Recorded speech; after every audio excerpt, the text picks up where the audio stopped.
You are live. Are we? Hello, everyone. We're going to have more in a minute, so just patience, please. We're going to talk about the report. It's actually very exciting, but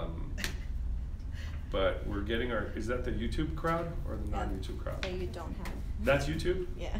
Are we waiting for Facebook? I just want to make sure it's working before I broadcast this on Facebook. Oh, okay. If the internet connection's okay. The YouTube guys. How many followers do we have on YouTube? Like 2? Me and 2 million? I don't even think I follow me on my YouTube channel. Because everybody's always like, follow me on YouTube. You have to lead by example. I know. Follow me on YouTube. Blah blah blah. Okay. Now, hey everybody, Adrian Fontes, your Maricopa County Recorder. Listen, we're super excited. We've got the report. It's launching today. If you go to maricopa.vote, Maricopa County Recorder's Office website, you'll be able to download a copy of it and check it out.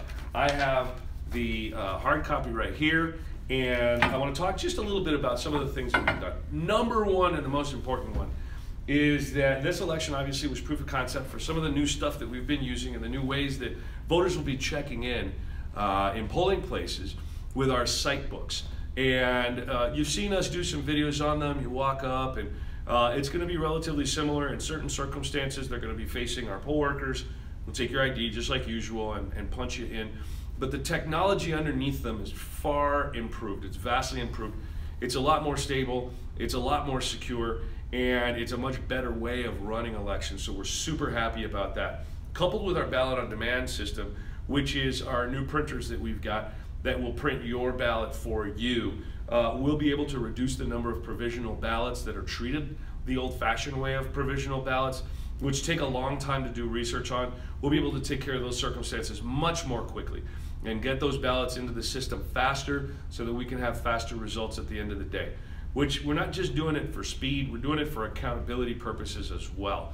And so that's very important. This report talks a lot about a lot of these things. It starts off like many of these reports do, with Maria kicking the camera like she just did.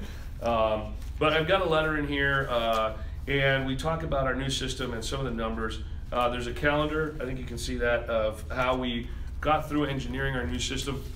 And this is all done in-house, which is really phenomenal because we've got a very good staff in our IT department. They've got some really robust experience behind them, and they've been working conceptually on this for quite some time. We sort of let them loose, and they've come up with a system that is magnificent, and it got great reviews by the voters that used it. And that's the next part of the report, is this set of surveys. We did some internet surveys with folks. We sent out 51,000 emails. We got 5,500 results back. That's a pretty decent chunk of the folks that we had emails on and responded. And you know, we've got some split up like in-person voter preferences, PEVL voter preferences. There are some surprises in there. We've got a little commentary and analysis on that. So that's one of the really important things that we did. Some of the other things that are in the report that are explained, and I'm not going to talk about every aspect of it, but we also have sort of the way that we transition from a very thick and hard to read way of giving information to a much more clean and easy design, because we want to make sure that the voting experience is as hassle-free for folks. We've got turnout by jurisdiction statistics. We've got a page on provisional ballots, which we're trying to prevent because lines and provisional ballots have been the bane of existence for elections in Maricopa County for a long time. We reduced the number of provisional ballots with this new system significantly because of the technology and the connectivity back and forth across our secure VPN. In-person check-in experience is cut big time from 1 minute now. It used to be 3.5 minutes or more.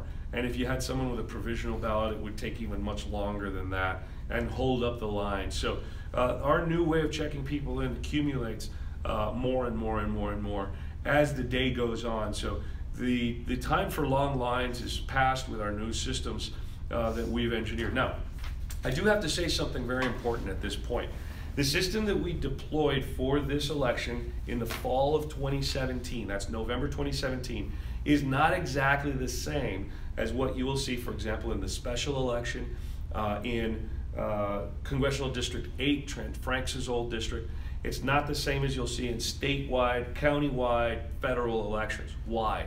Because the law doesn't allow us to use some of these particular forms of technology just yet in those elections. Now, we can use them in jurisdictionals, which we are put out there, and we're excited about that. But there are some quirks that we're still needing to hopefully work out. Let me give you an example. Early voting has to stop in federal elections on Friday before Election Day at a certain time. But in a jurisdictional election, like the ones we had in the fall, we can have early voting go all the way through to Election Day. So the weekend before elections, this past November, you could vote that Saturday, that Sunday, you could vote the Monday before Election Day, and that's called for. But early voting, as we know it, has to stop in the big countywide elections or federal elections a little before that. And we've got some stuff at the state legislature that we're working on to try to change that for more convenience for you. I mean, you know, people are talking about, I want to take my kids to vote, we want to have our polling places. That's phenomenal. Why don't you bring your kids to vote on a Saturday or a Sunday, right, when you've got time to talk about it and go through the experience that's not a work day, Election Day Tuesday typically, or a day that they'd have to miss out of school. See, so the way that we can do it in jurisdictionals is a bit more permissive than the way we have to do it in federal elections like the CD8 election or statewide elections. And that's why we're really hopeful that we'll be able to get some of those adjustments made in state law. They're not major adjustments. We're just really excited about the possibility of those things happening really soon. We also have in this report some information about outreach. We did a lot more outreach this time around. Now, our turnout numbers were about the same as they'd been in the past as far as a percentage is concerned. But when we mailed the ballots to everyone, the folks who normally just go to the polling place to vote, by getting them in the mail, we had a threefold increase in their voter turnout. Why? Because they got their ballot in the mail. And as a matter of fact, non-early vote list voters preferred overwhelmingly to vote by mail. They just told us that they did, and some of them even signed up to do it in future elections. So that's what a lot of this is bearing out, and we're super excited about the improvements that we've made, the outreach that we've been able to achieve with our new community relations team, and some of the new ways of doing things, not the least of which is one of the most exciting parts for me. And I love it. I know I'm geeking out a little bit on this, but we now can give you information, especially if you're on the early vote list, about your election. We can text you when your election's coming up. We can text you when your ballot's coming to you. We can send you a text message when we received it back. That way you don't have to keep going and checking. We'll just send you a message, pick up your phone, and bingo, there it is. Okay, they got my ballot. And when it goes through, once signature verification is done to get counted. So these are important bits of information and outreach that we're using to be able to modernize and upgrade our election systems for you. And this is all outlined right here in this report. It's the report for the November 2017 jurisdictional elections. It gives a lot of information about some of the things that we've done in the Elections Department and Recorder's Office to improve the voter experience, to improve accountability in our elections, and to improve security so that we can rebuild the confidence that may have been lost in our election systems.